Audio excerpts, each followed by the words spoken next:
Good evening and Assalamu alaikum wherever you are in the world. Welcome to MACFEST 2021. I'm Gesra Shiraz, Executive Director of MACFEST, and I'm delighted to welcome you all to our third panel celebrating Youth Festival. The title of this panel is Young, British and Muslim. We've already hosted two marvelous youth panels.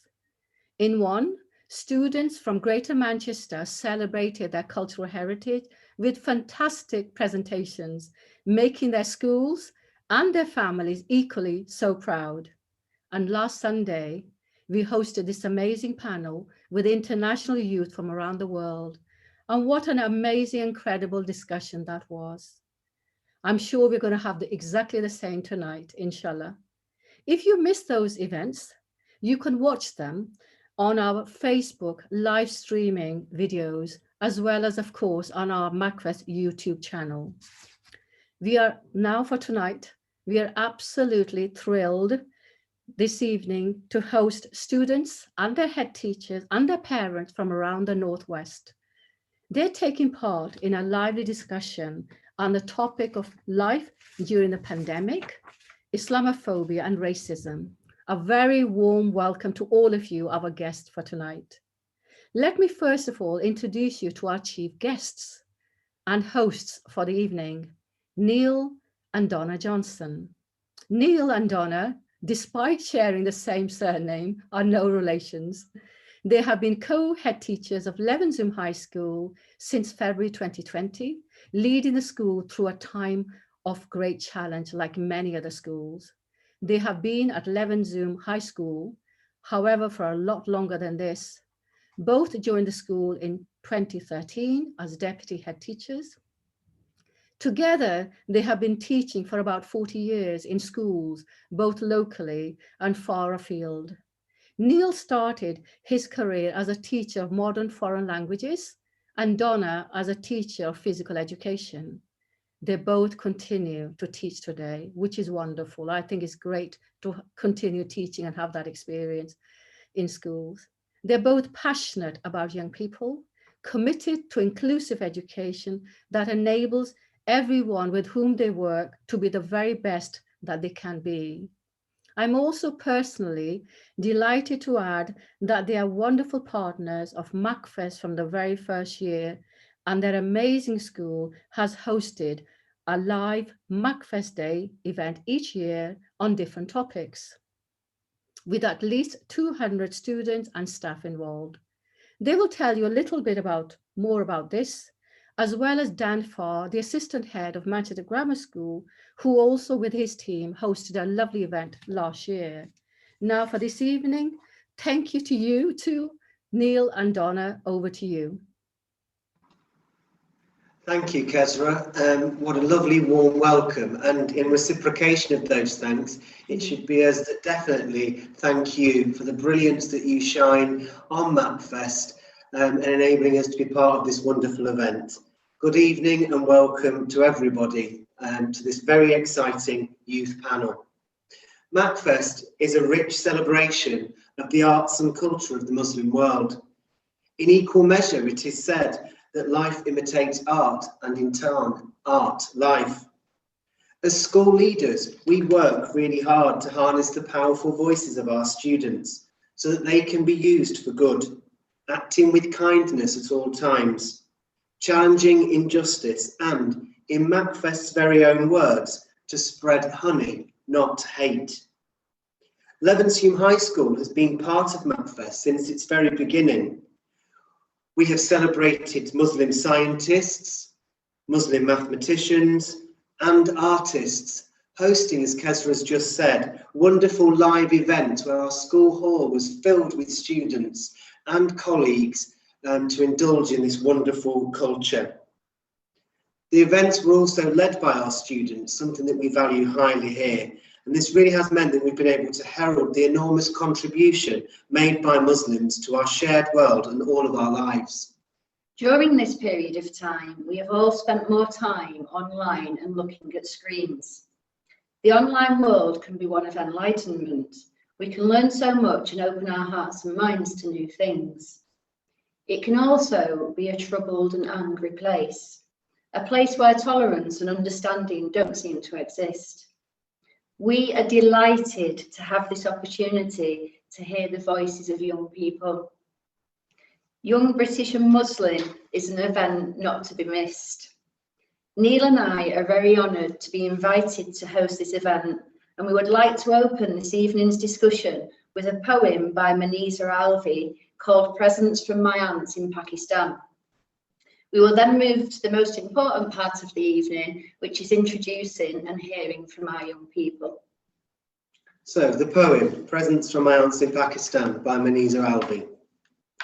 They sent me a salwar kameez, peacock blue, and another glistening like an orange split open, embossed slippers, gold and black, points curling, candy-striped glass bangles, snapped, drew blood. Like at school, fashions changed in Pakistan. The salwar bottoms were broad and stiff, then narrow. My aunts chose an apple green sari, silver bordered for my teens. I tried each satin silken top, was alien in the sitting room. I could never be as lovely as those clothes. I longed for denim and corduroy. My costume clung to me and I was aflame. I couldn't rise up out of its fire, half English, unlike Aunt Jamila.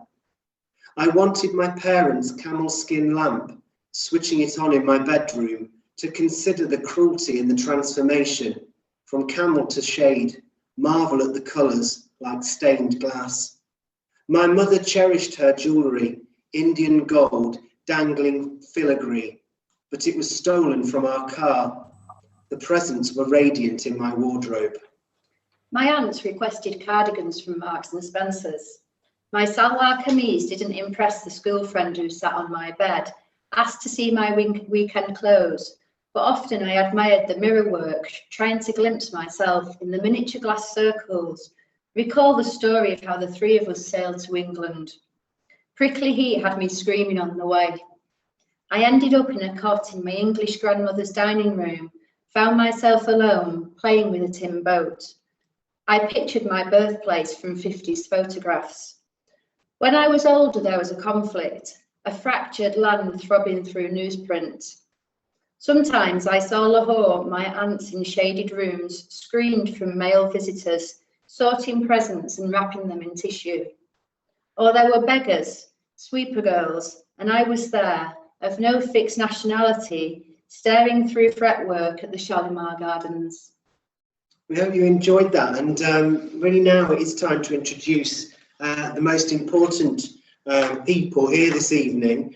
And to do this, what we're going to do is hand over in turn to the adults who are accompanying the young people, and it gives me great pleasure to start off by handing over to Donna to introduce Levenshulme's own Farah Ali. Donna. It gives us great pleasure to be accompanied by Farah Ali, one of our Year 11 students.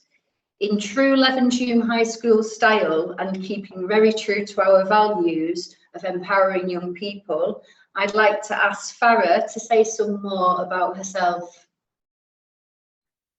Hi everyone, I'm Farah Ali. I'm 15 years old and I attend Levenshulme High School for Girls. A little about me is that I'm a really friendly person. I'm deputy head girl of my school and I usually get really good grades. I'm also looking to go Loretto College to study business, history and psychology in the future, and I really hope you enjoy today. Thank you so much, Farah, and welcome to this evening's event, and thank you for representing our school. Now over to Dan Farr from Manchester Grammar School to introduce Harris. Thank you. Yes, hello. Thank you for that, Neil. Just very quickly wanted to say thank you also to Kezra for her sterling work putting this series of events together in really difficult circumstances. We've enjoyed a long-running relationship with Kezra on various sort of community cohesion-based activities for quite a few years now. I was going to say that my favorite of which was the spread hummus and not hate. But from what Neil's just said, that seems to have morphed into spread honey, not hate. So maybe it was time for dessert. We partnered with MACFEST for the first time last year, and we hosted an event which celebrated the developments in science and in medicine and in other areas in Muslim culture and in Muslim countries during what is sometimes referred to as the Dark Ages in Europe. And that was a really enlightening event that we hosted last year. I'm delighted to be able to introduce Harris this evening. I'm sure he'll tell you what he thinks is important to know about him, but let me just say, to start with very quickly, that Harris joined us only for sixth form, so perhaps a year and a half ago. And he distinguished himself so quickly in that time that he's now been elected as the chair of the school's Islamic Society. And I think that's a real testament to his personal qualities and the commitment that he's got to his faith and to supporting other pupils of the same faith within the school. And I would say he's shown an incredible maturity, incredible sensitivity in his leadership of ISOC in over the last few months during what's been really trying times. But he's worked so hard to get things like prayers up and running on the Friday, various different societies back up and running in school. And he's worked with me really productively. So he'll tell you more about himself and his background, but I'm delighted he's joining us tonight. Hi, my name's Harris Chaudhry. I attend Manchester Grammar School. I'm in year 13. I study chemistry, maths and computer science.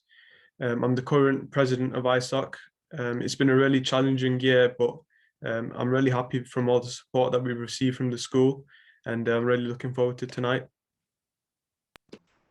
Thank you so much, Dan, and thank you, Harris, for that lovely introduction. And congratulations, Harris, on that election to be chair of the ISOC Society. It sounds like it's really fantastic work that you're doing there. So can I ask Mariam now, who's Mubarak's sister, to introduce Mubarak to us all? Thank you very much, Donna. Hello, everyone. I am Miriam Afolabi. I'm a member of MACFEST. I'm in fact like the part of the organizing committee for MACFEST. Like, I make sure that everyone gets their links so that they can come into the webinars, attend events on time. And it's been a great privilege to work with Kaiser Shiraz for like the past 1.5 years. And I'm really delighted to introduce my dear brother Mubarak to you. Mubarak, over to you. Good evening, everyone. Like my sister introduced, my name is Mubarak Afolabi. I attend Parswood College, sixth form, where I study biology, chemistry, physics, and economics. Really excited tonight, like really excited since everyone has been. Miriam has been reminding me since, it's almost 6 o'clock. Let's get started and everything. So really excited for tonight. Great, thank you. And it's great to hear that you are excited, Mubarak. And I think it's timely to offer a big hand of thanks to Mariam for all this really hard work that she does in making sure that we've had all the bits of IT link to make sure we can get in on time. Mariam, thank you very much for that. And finally, but certainly not least, we would like to welcome Benjamin Eves from the Canon Slade School in Bolton to introduce his student Abdulrahman. Benjamin, over to you. Thank you very much indeed for the introduction. This is the first year that Canon Slade have been involved with MACFEST, and we are incredibly honoured to be involved in such a huge festival. When I first looked at the programme of everything that was going on, I think by the time I got to about page 15, I'd realised just how much effort's gone into this. It's a great honour to be involved, and we're really excited about MACFEST coming to Bolton in June. We're an 11 to 18 Church of England school in Bolton, but Abdulrahman joined us in year 12, and I mean, what a year 12 it's been so far. But he's distinguished himself as a determined young man and a scholar and a gentleman, and everything that we'd want a Canon Slade student to be. So after that little bit of hype, I will pass you over to Abdulrahman to say a little bit more about himself. Hello, my name is Abdulrahman Alhalabi. I'm from Syria. I'm 16 years old and I attend Canon Slade sixth form. I previously attended Chapel's High School, and yeah, I'm really looking forward to this event today, this evening, and to discuss my ideas about the subjects. And yeah, that's it. Thank you. That's great, thank you. We are so pleased that you've both been able to join us, and you are both very welcome to be part of this exciting discussion this evening. So with those introductions now having taken place, and we're all clear on who we are, I think we'll get our first topic for consideration underway. And we're going to do this by taking it in turns to ask the young people for their views on the different things that we've got to consider. So our first topic for consideration this evening is to reflect on life during the pandemic. And so Farah, coming to you first of all, can you tell us a little bit about your experiences of life during the pandemic, both those for school life, but also those concerning a social life too, please? 81% of the world's teenagers have said that being in a pandemic has truly messed with their mental health, and I am one of those. We have never had this experience before, so it's inevitable that we were going to be clueless on what to expect. However, I can say that I wasn't expecting this. Living in a pandemic was never going to be easy, but I think we have done a good job bearing with it. Motivation is a thing I struggle a lot with these days. It's hard not knowing whether my exams are going on, and it's even more stressful when our government are so indecisive.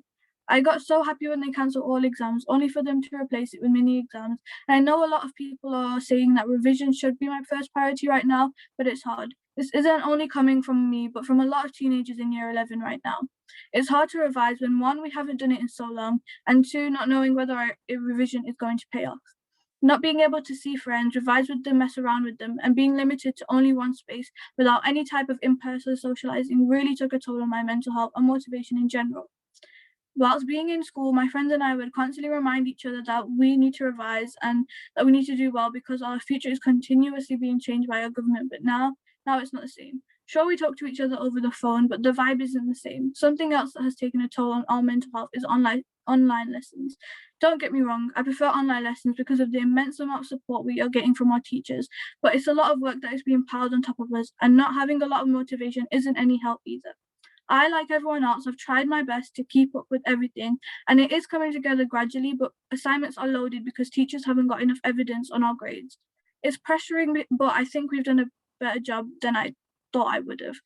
School has supported me in so many ways, including giving me all the supplies that I need. They have given me a laptop, and the teachers are always online and ready to answer any questions. I also have teachers online ready to mark any work that I do in order to boost my grade to the highest potential. Thanks, Farah, and yeah, we're glad that you appreciate the help that's being given, and it certainly is a tricky time. Can I hand over to Harris now, please, for your views on life during the pandemic, please? I think life during the pandemic, it was a really interesting experience to learn from, because in terms of school, we were in school from 9 to 4 every day, lessons throughout the day, and the lessons were really interactive. And I think it helped a lot of the pupils to stay on top of their learning. And I think towards the start, it didn't feel like we weren't in school. Teachers were sharing video lessons and everyone was attending. So it felt like we were at school, and the work was being marked regularly. So I think it was okay towards the start. And then after the end, towards the end, it was like, you sort of got used to it. It was a norm then. And then I felt like this pandemic has really tested our systems, whether that's in a school, whether it's the government, and it really showed us the good things that we have and the bad things that we have. And I think it really tested the technology that we have as well, because I'm sure everyone has had a technology problem during the pandemic and has got really frustrated. Alhamdulillah, I had the resources for online learning, but I think there's some students out there who didn't have the resources, and they must have really suffered during the pandemic. And I think it's important that we recognize what they must have been through. And for example, like our school now, they've given us surfaces. So every student has a surface. I think that's really important. And for example, if we're just looking at the government, I think that they really highlighted how important the NHS is to us, because it was under so much pressure during the pandemic. And like my own grandma, she had COVID during the pandemic, and then she got really ill. And the fact that I couldn't go to see her, it was really worrying. And like, I couldn't sleep for a couple of nights just worrying what if something happens to her because she's fallen ill now. But luckily she recovered and she was fine. But I think a lot of people have lost family members during this pandemic, and it's been a really hard time for them. So hopefully everything can go back to normality soon. And like socializing wise, I think it was really interesting how online everyone came together, whether that be on different media platforms, etc. But I think it was hard not seeing friends as we would normally, because I think in the UK we get so much rain, everyone looks forward to summer, and we didn't have the summer at all. So I think that was a massive blow, but hopefully everything can get back to normal soon. Thanks for that, and I hope that your grandmother is feeling a lot better now. And I think you've made some really interesting points there about the need for technology and also the capacity of human beings in terms of responding quickly to change. And young people have definitely shown tremendous amounts of resilience in all of that. If I can ask the same question of Mubarak now, please, about your experiences of life during the pandemic.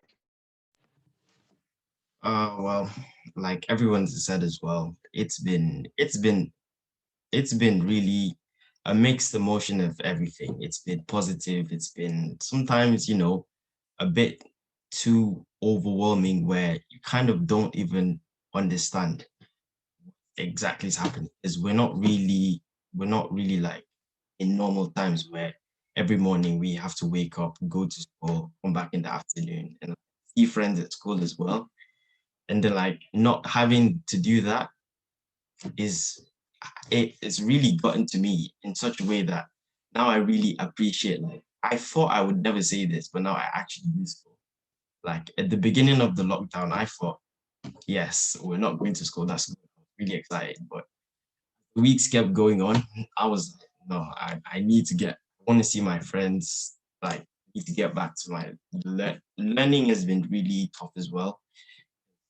Going on Google Classroom is not the same thing as like being in the class with the teacher and actually trying to get the teacher to explain everything that you don't understand. But all the same, we always have to adapt to every single thing that seems to be a challenge. I see it as a challenge now that obviously everyone is trying to overcome.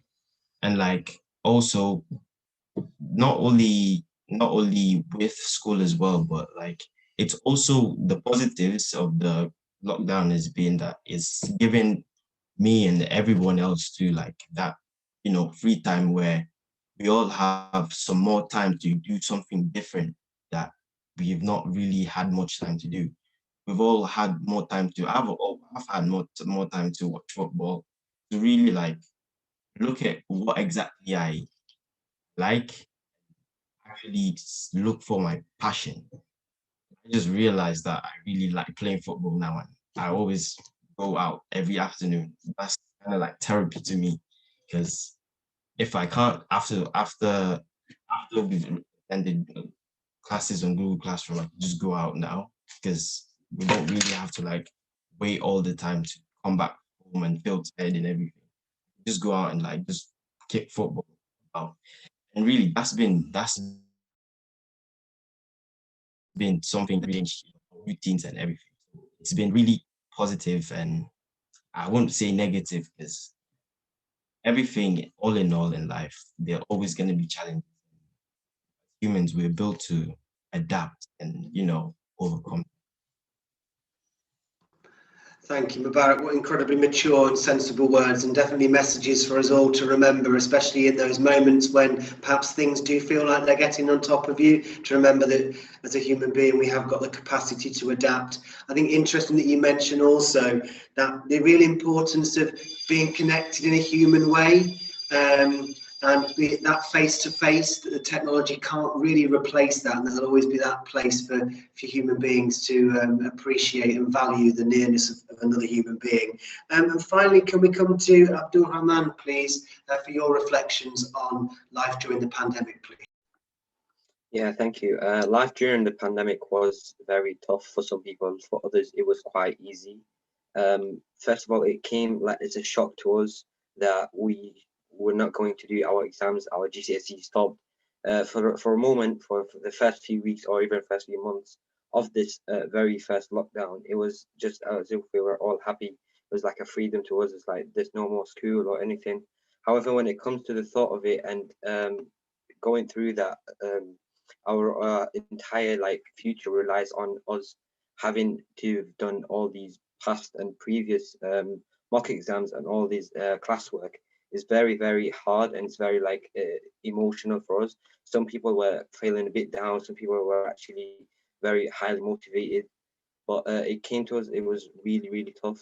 Also, some people struggled to live inside the house because of how many family members have now come closer together, but others took this opportunity to find it as a good opportunity to meet again with others from the inside the house, and as in it spend family time with them and just live a happy moment with them. It was very tough for pretty much all of us.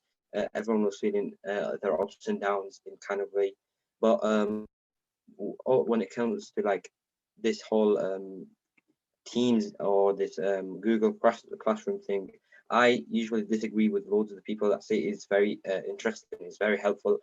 Personally, for me, I feel like school is very important to us. It's like the only thing that this lockdown has taught us is that school or even colleges, unis or work is very important to a person, because this is where you spend most of your time in. And even though you may seem from the outside that you don't enjoy it, you actually do feel kind of missing this very big chunk of your life, just missing, because now that you're at home, you do have the time, but you maybe also don't have the time to spend a lot of things on, such as going outside or going inside, because there's loads of independent works, especially now it's down.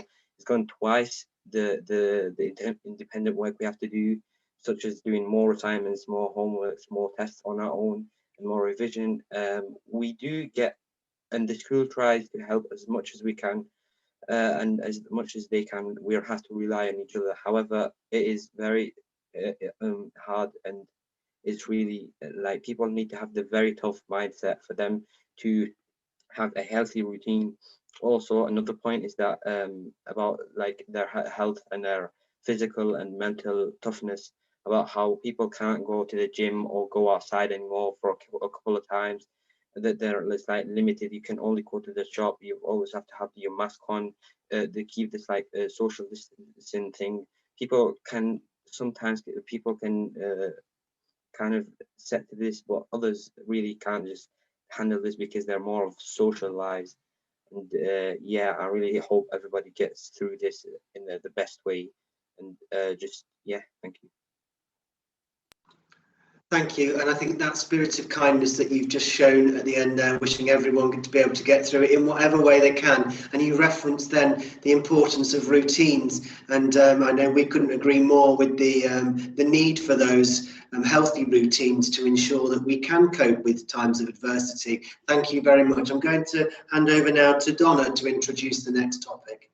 Thank you, Neil, and just thank you for such a positive start to the discussion this evening. It bodes really well for the rest of this session, clarity and honesty that's just been displayed in those first those opening remarks. So a new topic now. Everybody in this meeting, this session tonight, is very keen to hear about your personal experiences of Islamophobia as young British Muslims, and we also are keen to hear about what you think as the young people, the future of this country and the world, of what you think are the solutions for tackling it. So if I can come to Harris this time, please, to start us off. Yeah, I think Islamophobia is a problem that's becoming more prevalent day by day. And I don't think it's something that we can solve as an individual. It has to be done as a society.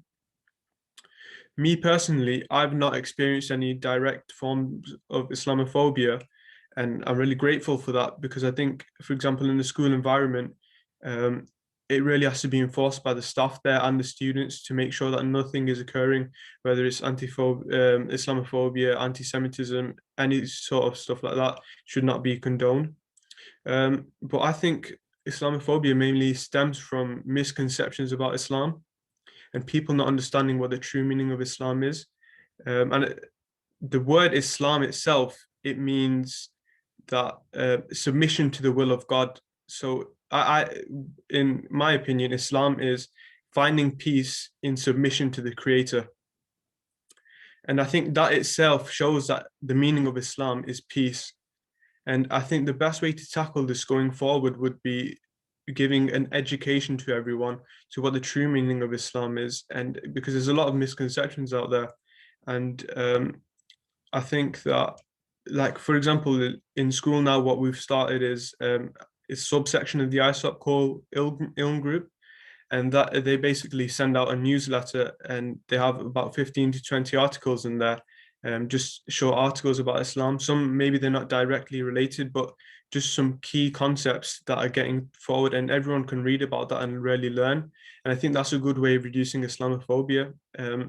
I think each person is different for each person, how they experience Islamophobia, but this is something that we need to tackle as a society.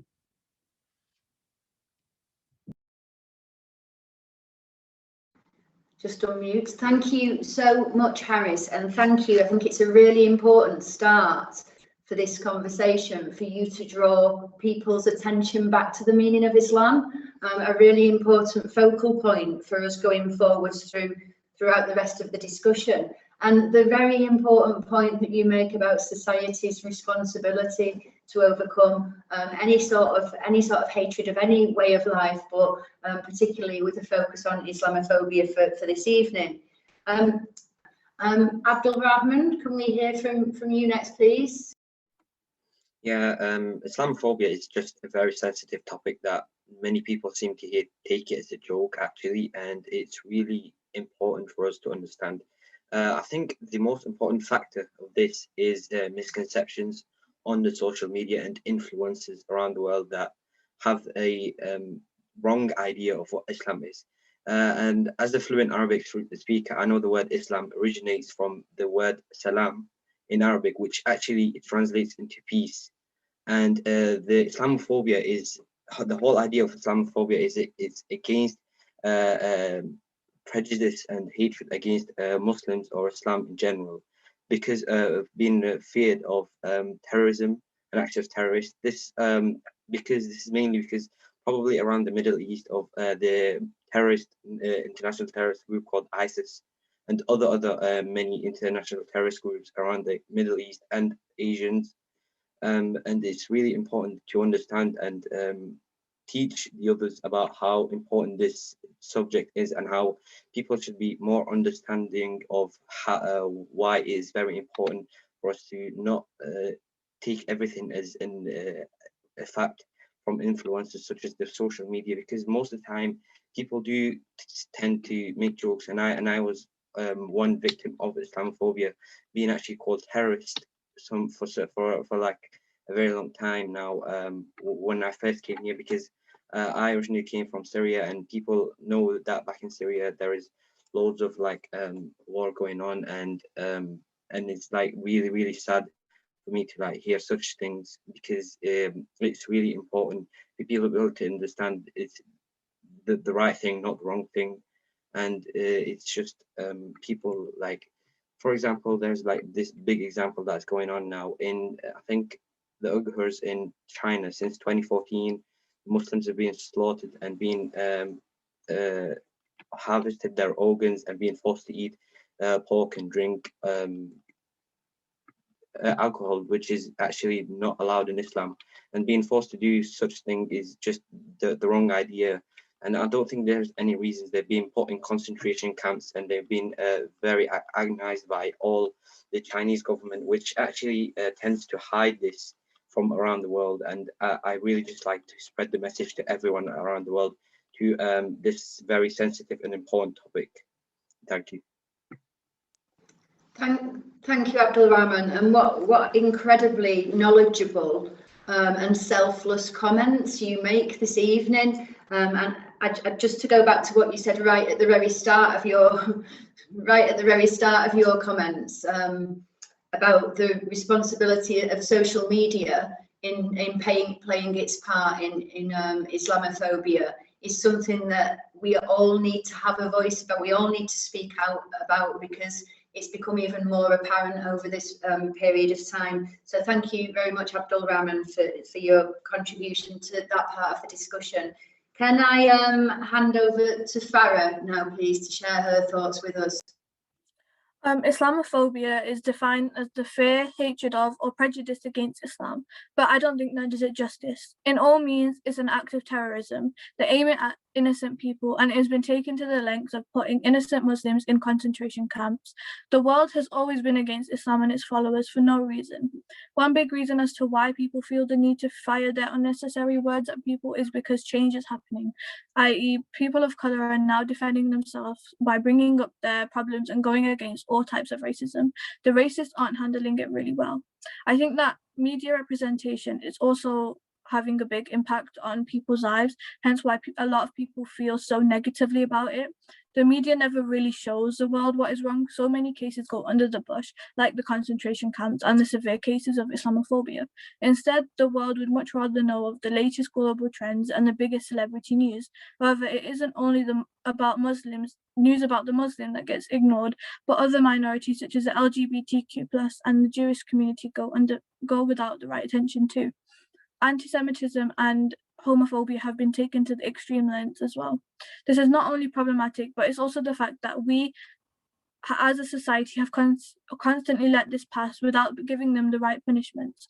I myself have faced a lot of this issue, especially when I'm out with family. They constantly call me racial slurs, and they think that this is okay. There isn't really a solution, you just learn to ignore it. I think I was age 10 when I first received a racist comment. The fact that I and the boy who shouted it at me were both so young at the time just goes to show how racism is taught by people around you. The only thing I can think of is talking about it on social media platforms. I have 100 followers on my socials, and I tend to talk about racism and equality a lot. It's the best way for me to spread awareness and help this issue get some sort of attention.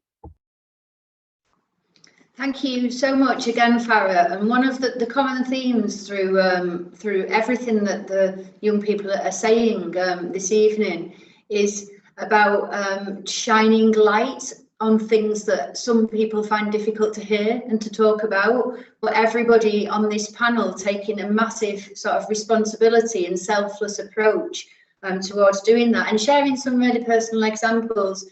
So thank you for that, Farah. And finally, on this area of discussion, if we can hear from Mubarak, please.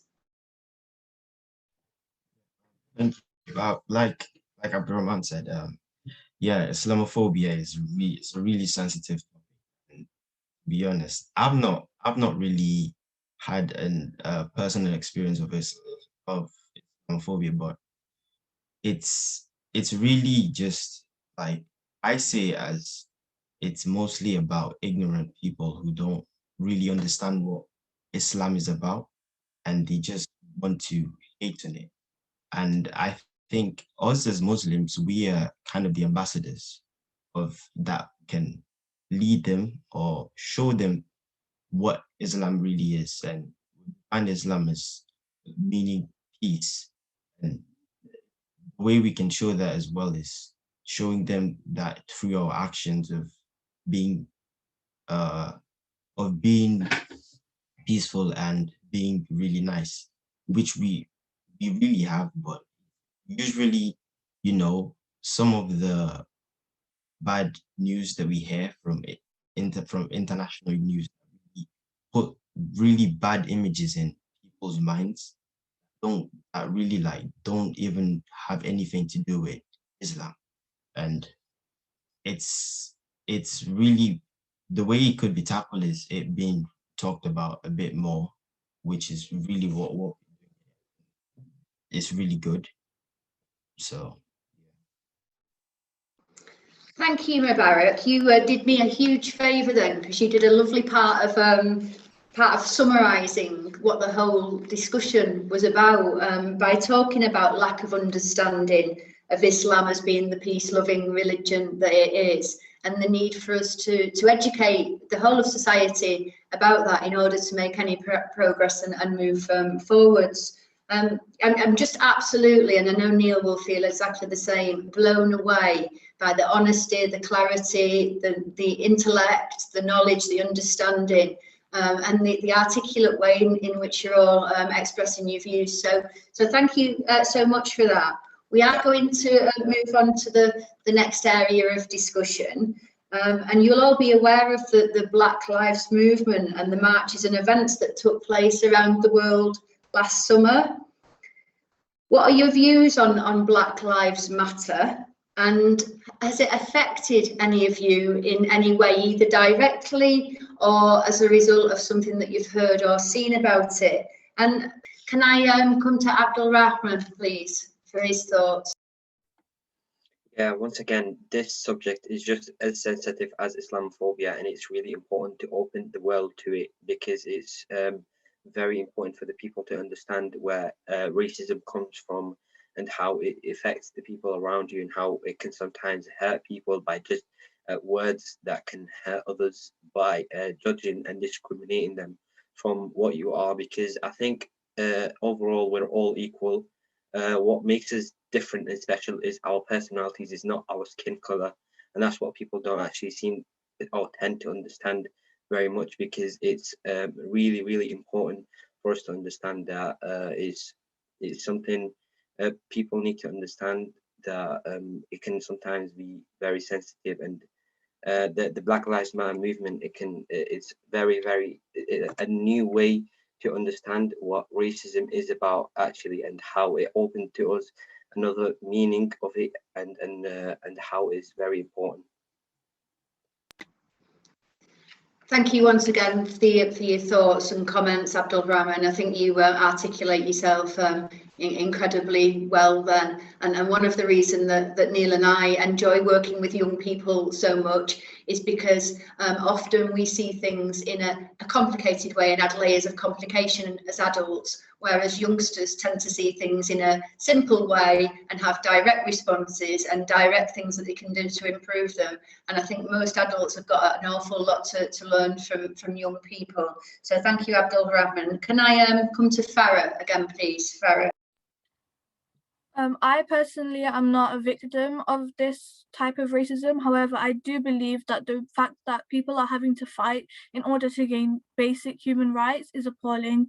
I do try to educate myself and others on this issue, and this movement shouldn't have to exist in the first place. And I'm truly very sorry on behalf of everyone that goes against it. Racism to this length goes back to centuries. However, it is only now that people are trying their best to notice it. This type of racism is nothing like what I have experienced before. The lengths that people would go to in order to bring someone down is truly horrific. There are cases of extreme racism that go unnoticed every day because the media has learned to ignore big issues. Our school does very well when learning about these things. We are a really diverse school, and we tend to voice our opinion to learn about these things during form. We bring these matters up, and we are always allowing people to voice their opinions, and we'll always give people a platform. As deputy head girl, I see this happening a lot. My school council meetings are full of this discussion. Form time lets us discuss without any judgment.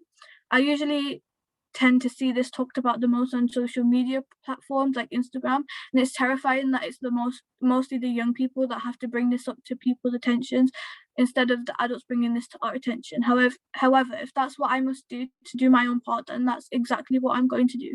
This event was also a stepping stone for me to make people become more aware of this issue. Thank you, Farah, for the power and the strength of your words. I think it's you and Halima in this part of the discussion that have both mentioned feeling incredibly proud of the diverse communities that you are in at college and at school. And I think that's something, again, for the adults to listen to and take on board in terms of us being able to move things forward from an education perspective. So thank you again, Farah. Mubarak, can we hear from you next, please?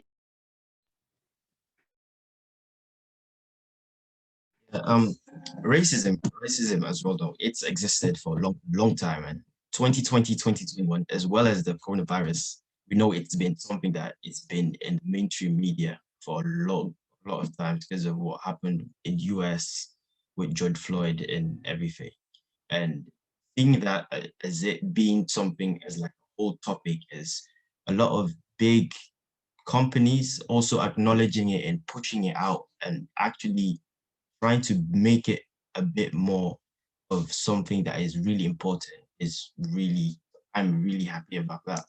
I personally been racially abused, and like, to be honest, I would say, looking back at it now, I'd say it's been a good experience because now the person that actually like did we fought in like a football match, and then it was at school actually, like at lunch break, we're just playing football, and then I tackled him, and then next thing you see a fight on the ground.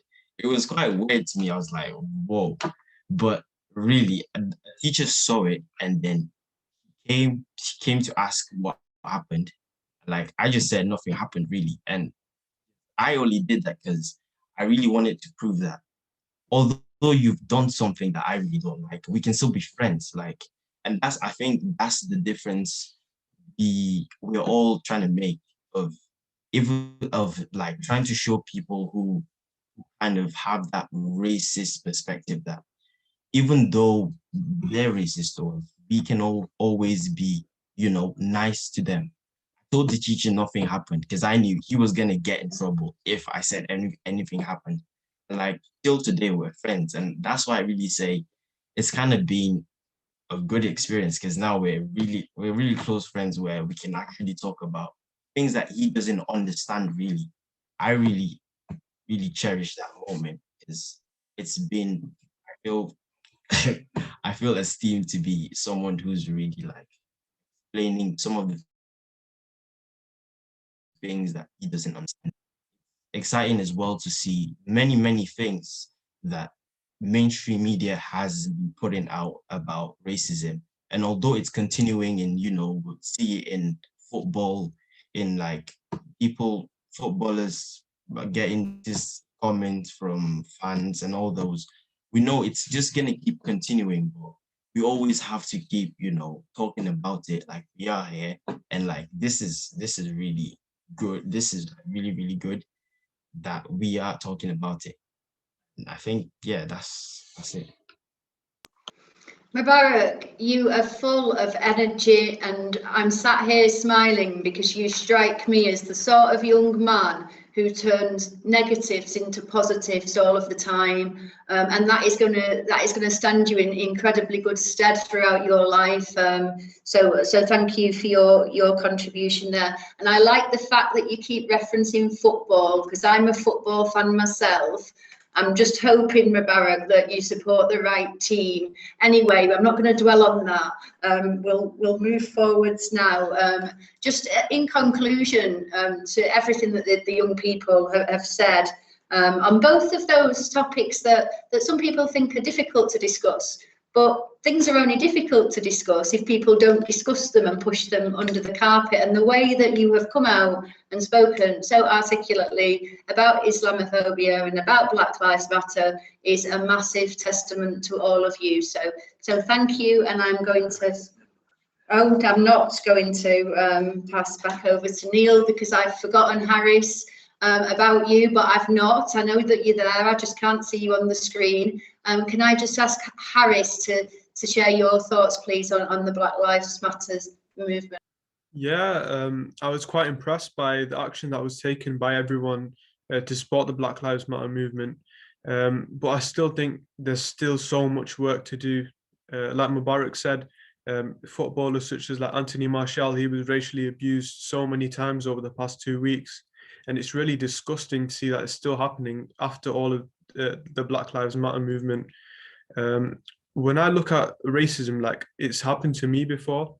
And I think these derogatory racist terms that are being used really need to be put to an end. Like, for example, when you're driving past someone, that's how it happened with me. They just call you the P word or the N word, depending on your race. And it's just something that's really nasty when you feel it. But like I say, when I look at racism, I look at it from an Islamic point of view. And what I think is that every person is a creation of Allah. And the fact that you're going to mock a person or abuse them you're abusing a creation of Allah. And for me as a Muslim, that is something that I could never do. And I'm pretty sure all my fellow Muslims and people can agree with that. And when I look at racism in Islam, I look at the first racist person was the devil, Shaitan, because Allah told the Prophet Adam, told Shaitan, the devil, to bow down to the Prophet Adam, and he said, "No, I'm made from fire. Why should I bow down to someone who's made of clay?" And the punishment that he was given was being thrown into the fire of hell. And this is an example that I use when I talk about racism. Is that's what Allah did to the first racist. So why would you ever even think about doing anything racist? I think, like I said, with Islamophobia, the best way we can tackle this is to talk about it more, to give education, and we've still got a long way to go, but hopefully we can get there.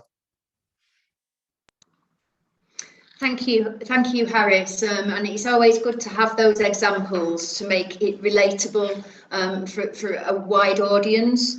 And you do my job again in some ways, Harris, in bringing us back to a summary of the importance of education in all of this discussion. So again, thank you to you for your contribution.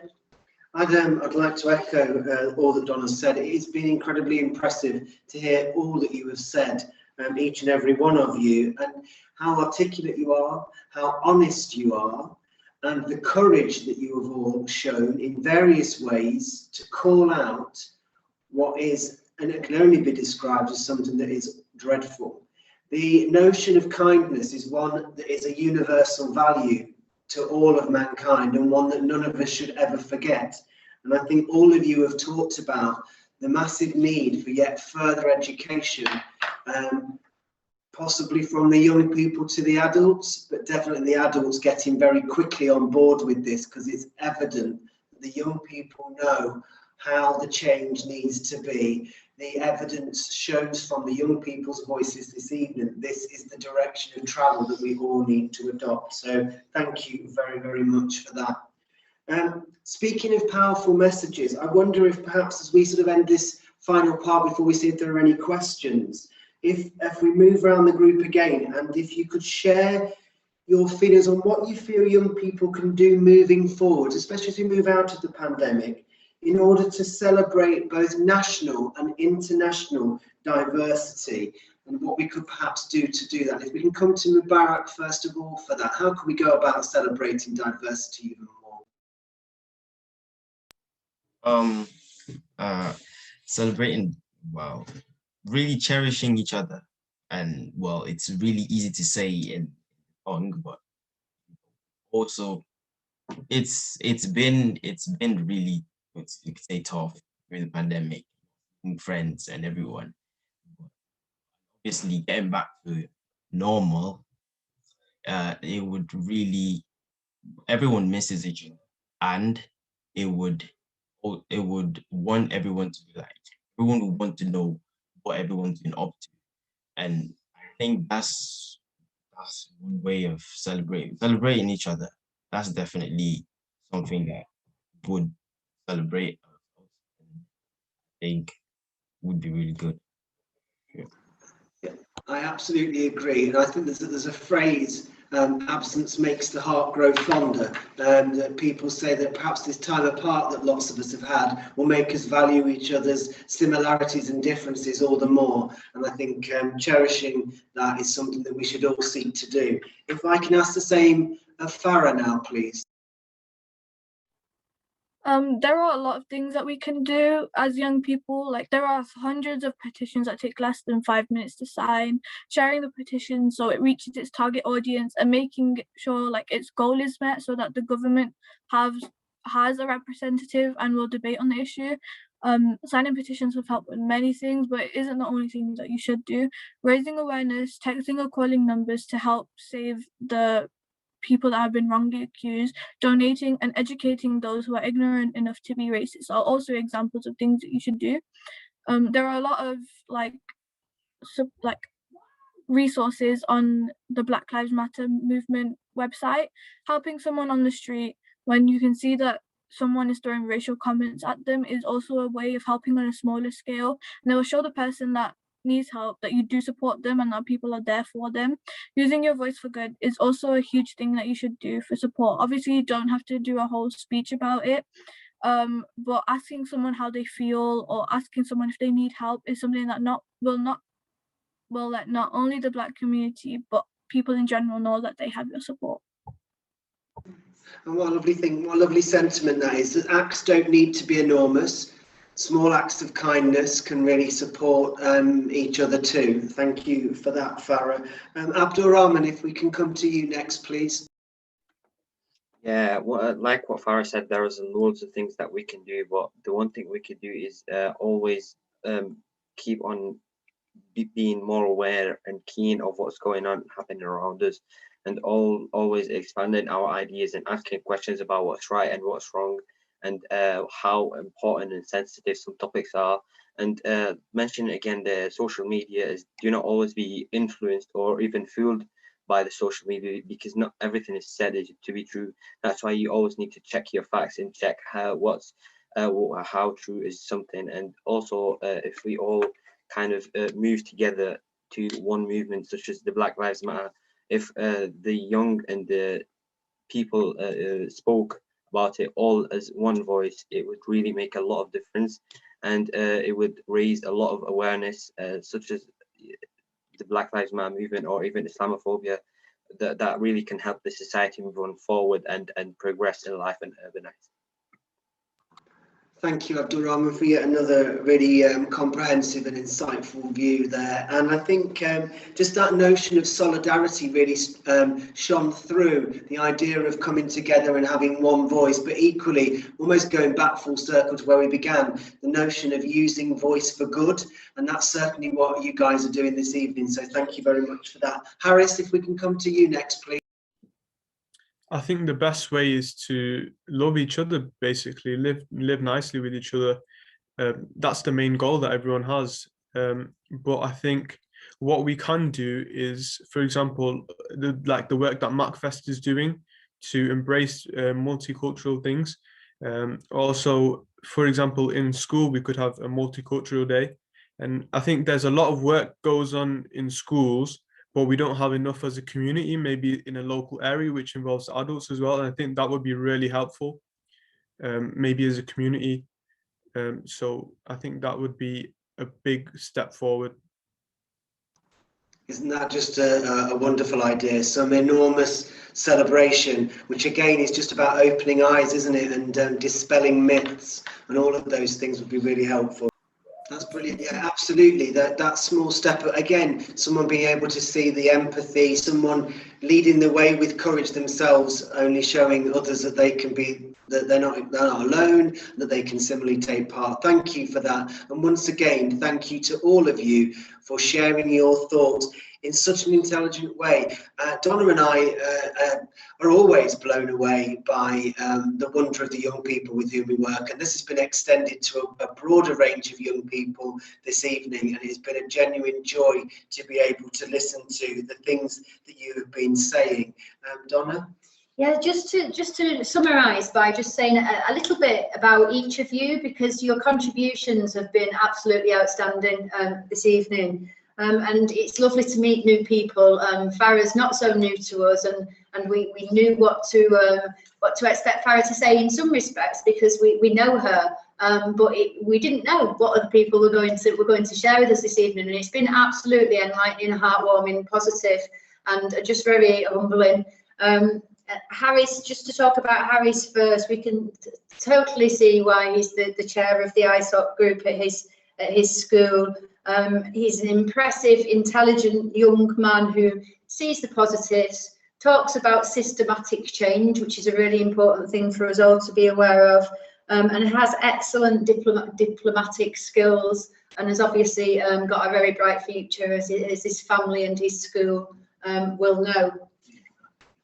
If I could just talk about Halima for a moment, I think the level of honesty that you've given this evening has been really encouraging, and I know those words really will have empowered others to go on and share their experiences. And you may not, perhaps you are aware, perhaps you're not, but you definitely will have an enormous influence on other young people, especially those who either are watching this live this evening or who'll catch up with it on the recording. The vivid picture that you painted right at the beginning of life in the pandemic of a crowded house and adjusting to new ways of living and working, when suddenly we all found ourselves behind doors, and was painted so beautifully, that just helped us all empathise and get on board with what you were saying. And then similarly, the story that you shared with such courage about the terrible experience that you had in the park with your mum, again, just draws people in. And I think it's that sort of bravery that the world needs. It needs people to use their voice for the power of good, and you've certainly done that this evening, and should feel very proud of your contribution. So thank you from both of us. Thank you, Halima. Abdulrahman, what a selfless young man you are. You take your education and your life very seriously, which is something that's incredibly impressive about you. I think that you're a young man that always wants to find out more, always wants to get as much information as you possibly can, and then comes up with some very clear and honest reflections on what you hear, very measured responses, very mature and articulate. And again, Neil and I could do this all day because we love talking about the strengths of young people. But you are somebody that has got a very big future as well. Thank you, Abdulrahman. And coming on to Mubarak, everything that you said this evening has been communicated with utter, genuine conviction and authenticity. Every word that you've said has sounded totally credible and believable and has come directly from your heart. And I noticed in the chat that someone says what a wonderful takeaway will be the cherish everyone as we come out of this. And certainly I think it's something that I'm going to leave the school this evening very much with that in my mind, as a view to really trying to move forward with. So an absolute big thank you to you, Mubarak, for that.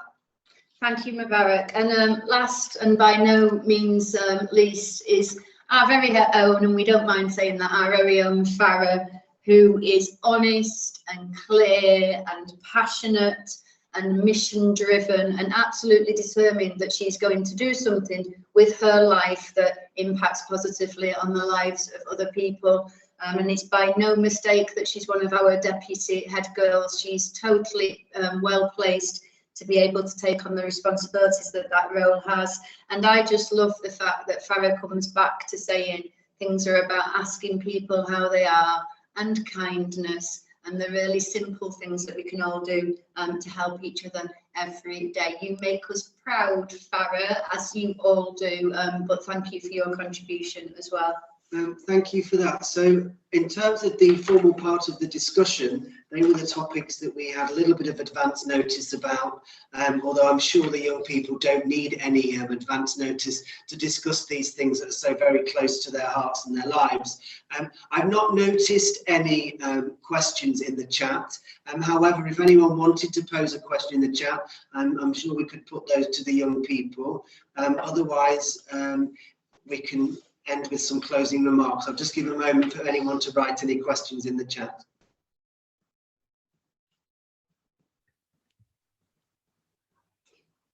Neil, it's me, Kessera. I wanted to see if the teachers had any comments to make, any contribution on the topic of racism or Islamophobia, anything that they've done to tackle these issues, any good practice. That is if they wish to share, not wanting to put anybody on the spot. No, it's fine. We're more than used to being put on the spot, Kezra. I think one of the things that is really important in every educational setting is a really strong set of values. And we have a really strong set of values in our school that are all encompassing across all our religions, faiths, ethnicities, all of our protected characteristics. that are about equality and equity and celebrating success with kindness and self-responsibility. And I think, and Neil and I believe very strongly in this at our school, that if we can hang every single decision that we make and justify that to the young people and the adults in the school on those strong values, then we're giving them a really good grounding for them going, and when they inevitably leave us at 16, going and demonstrating those values themselves. So we don't feel there's anything very complicated about it. We feel it's about a strong set of core values. And I think along with that, one of the things that we value enormously is the right to take on some of the challenging subjects. So where there are things that are controversial, to tackle those head on and open up the discussion, not to deprive children of a sense of voice, but rather to encourage it and to nurture it in a sensible way, which is the wonder of an event like this.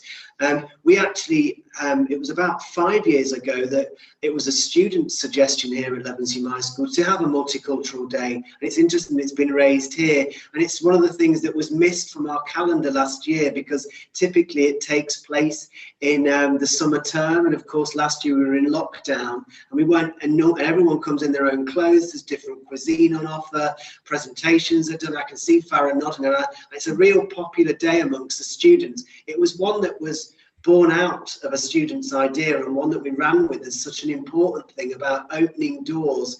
And we've held themes such as born here or drawn here to the city of Manchester, trying to help people explain how they got to this wonderful city of ours. So I think it's about tackling things head on, not being shy, but making sure that the young people have got that sense of voice and know how to use it for good. Thank you. That was wonderful. Are there any colleagues from the other schools that wanted to, don't let us hog the microphone?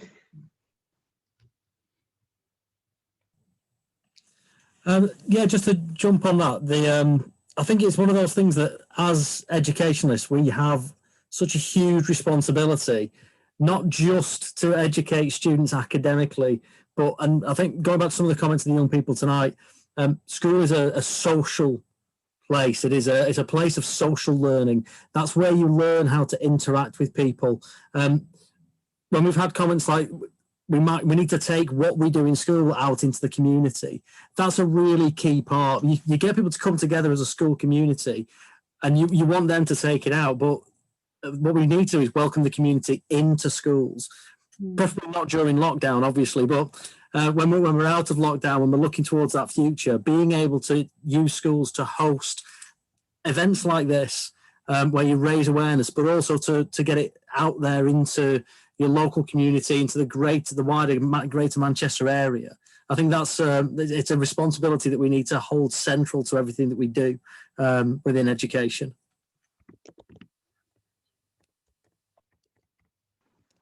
Yeah, I couldn't agree more. Thank you. That's really important, and I think we just got to keep doing what we're doing, and we will carry on doing what we're doing, and all that's just something that we're all massively committed to continuing with.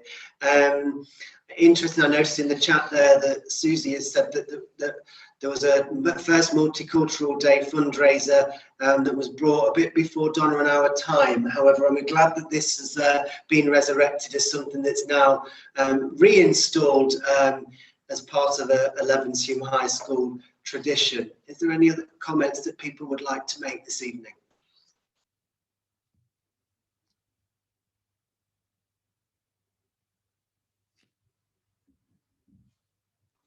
No, well, I think then perhaps from Donna and I here, it is with an incredible sense of pride and joy that we thank all of our panelists this evening for such insight, intellect, honesty, courage, integrity. The positive adjectives could just continue. And I think I was just reminded listening to Benjamin then about the word educare, the Latin word, which means to raise, and that's what we're here to do, isn't it? Education goes beyond just that which is on the national curriculum, thank goodness. And and all those values that we support our students and the relationships that we nurture are absolutely key, and they're the things that endure. They're the things that stand us in good stead. Thank you, Kezra, for affording Donna and I the opportunity to host this event. We're really glad to have been able to be part of MACFEST 2021, be part of MACFEST again. Thank you, everybody. And do I hand back to you, Kezra, for good night, or do we say that? You can hand back to me to say thank you to you too. You've been a tremendous host. I really enjoyed listening to everybody here, the young people and the teachers comment, and you've been terrific host, all the work and preparation you've done. And then I loved for me, the best bit, especially the way you summarized each person and gave them personalized little positive reports to celebrate what they've done. And they have been amazing young people. Every panel I come to, I'd say, fantastic. Then I come to another one and say, fantastic. Well, mashallah, this third panel has been equally fantastic. You've done us really proud, your schools and children. And we learned a lot, as you all said, you know, enormous amount. And I'm really delighted that it's gone really well. And thank you to everybody for taking the time to be with us and join us. And finally, I just want to say, plug the next event we have is this Wednesday.